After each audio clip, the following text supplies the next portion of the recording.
Hey guys, Bob here from Raw Strength and Muscle. I got a question recently from one of the guys in the low carb cutting and bulking program about the physiological changes you go through when you lose weight, but specifically how they apply to your lifestyle.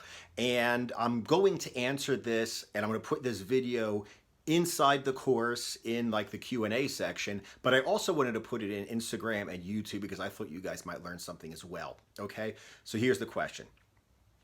So Michael wants to know, quick question. Good morning, Bob.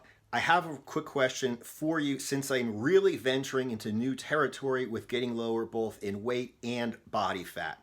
Do you become less tolerant to colder temperatures?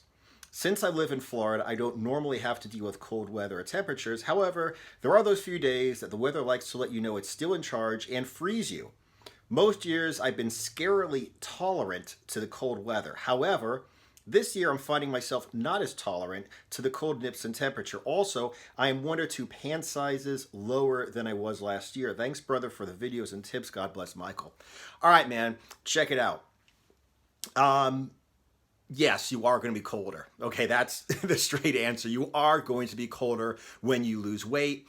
That's not always a bad thing, and there's only certain times when you're going to be like extremely cold. Okay, so let's go ahead and start breaking this down to the many reasons why you are going to be colder as you lose weight. Okay, first of all, there's this like discriminatory, prejudice joke against like big people about how they're like sweating even in a moderately cold room, and there are a couple reasons for that. Okay, first of all, you're covered in fat. Okay, fat is an insulator. Okay, when I read this email question, like one of the first thoughts I had was a Vietnamese restaurant that I used to go to in Trier, Germany. I loved that restaurant, and they had like different preparations of food, and you could have like chicken or duck. I always got the duck, okay, and I liked the duck better than chicken, and I think part of the reason was it just had a lot of fat. Now, why is that? Okay, chickens, kind of just chill in their little chicken area. Ducks are in the water. That water is sometimes cold, okay? For them to survive, they have evolved to have subcutaneous, under the skin fat to protect them, okay? From the cold. Another way to look at that is I did a video about how you're not really losing muscle when you're on a diet. Like, I had 18-inch arms and now I've got 16-inch arms. I lost muscle. No, dude. You had 16-inch arms with 4 inches of fat covering them. You lost the 4 inches of fat, and now you have 16-inch arms. Okay, you did not lose muscle. You just had all this fat covering you. The point being, taking off a layer of fat, subcutaneous, under the skin fat from your body is like taking off, a sweater or a jacket or a parka, depending upon how much weight you've lost. So if you've lost 2 pant sizes, congratulations, by the way, you've lost a significant amount of fat covering you, so you have less insulation, okay? And yes, you are going to be less tolerant to the cold because you have less fat covering you. It's literally like taking off a jacket, okay? Number one. Number two reason why there are these prejudice jokes against big people about how they're sweating all the time is, thermogenesis. Okay, the thermic effect of food, burning calories. Why do we always talk about thermal and heat and burning and temperature? Because that's what happens. When you do work, you burn calories, and we say burn calories because you transform them into heat, okay? So if you weigh 300 pounds, okay, and then all of a sudden you go down to 200 pounds, okay, you are doing less work, okay, and you are burning fewer calories, and since you're burning fewer calories, you are producing less heat, okay? So that's another reason why as you lose weight, as you lose fat, you are going to be less hot, okay? I mean, imagine a guy who's 200 pounds and ripped, puts on like a weight vest or a rucksack that weighs 100 pounds and walks around all day. Don't you think you're going to be burning a few calories carrying that 100-pound weight vest around? I mean, you are, okay? Don't you think you're going to be a little bit hot, a little bit sweating, carrying around a 100-pound weight vest? You are, okay? That's just the way things are, okay? And as you lose fat, you're, like I said, you don't have the insulation, the subcutaneous under the skin fat, and you also just don't, you're not burning the calories and producing the heat that you do when you carry more weight.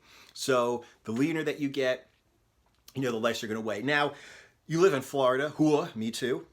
Born in Florida, grew up in New Jersey, back in Florida. Like I said, it's like if Florida is hot most of the time, okay? Even if like I lived in Germany and I was indoors most of the time, okay? I had the heater on most of the time. So in general, in the developed world, unless you're outside, okay, you are always going to be, relatively warm. Okay, whether because you live in Florida and it's warm all the time anyway, almost all the time, or it's just because you're indoors.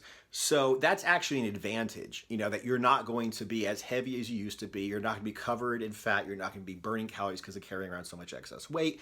So it's actually an advantage. Okay, now the only time it's going to be an actual problem, okay, in terms of being colder than the average person is if metabolic damage doesn't exist, slowing down your metabolism doesn't exist, et cetera, et cetera, et cetera. But if you are on a very strict diet for a very long time, you're neat, okay? Like all this movement I'm doing right now, the fact that I'm standing up right now, the fact that I stand up at my desk, the fact that I walk around a lot. When you're hungry and when you have few calories coming in, you ain't gonna do none of that. NEAT, non-exercise activity thermogenesis. That's really the reason why you burn fewer calories when you go into a strict diet for a long period of time, okay? Because most of the calories you burn are from the non-exercise activity thermogenesis, the walking around that you do all day, okay? So when that goes down, you're going to be moving less. Moving less means you're going to be burning fewer calories. Burning fewer calories is you're burning fewer calories. So you're going to be you're not going to be as warm as you are normally, okay? That should not be a problem because when you look at the pure protein diet, as you get to the point where you get depleted, okay? And part of being depleted, I mean, like after you're already depleted and, you're going into like, really extreme dieting here, that's when you start to feel cold, okay? So, definitely by then, usually before then, but definitely by then, it's time for a diet break. Follow the instructions in the diet break section of Low Carb Cutting and Bulking. It will show you how to still be in a slight maintenance, but up your calories, up your energy, improve your mood, keep you from freezing if you're that far into a diet, okay? And you'll kind of pull yourself out of it. So like I said, that's basically it.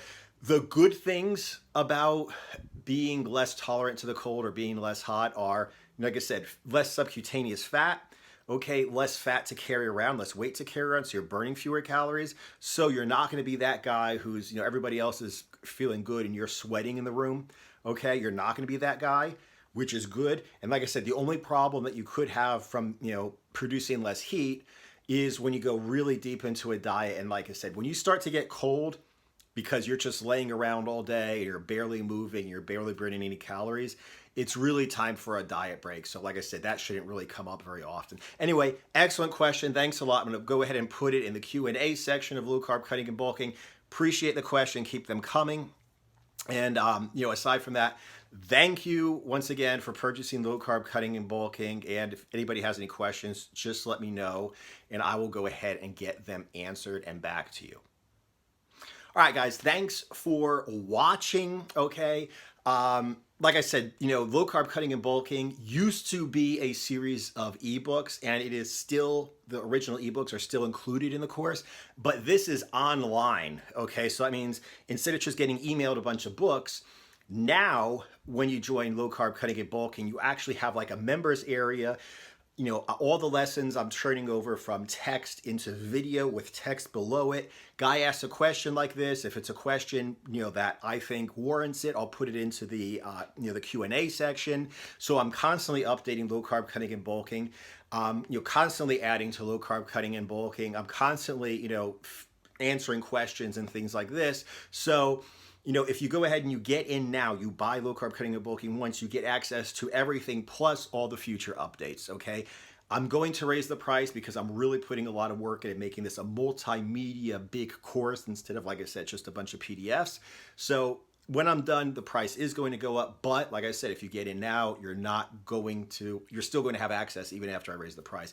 Anyway, Thanks a lot for watching. I really appreciate it. If you're interested in low carb cutting and bulking, check it out. Link below, or just go to lowcarbcuttingandbulking.com. Aside from that, subscribe to the channel, click that little thing for notifications. Thanks a lot for watching. I will see you guys in the next video.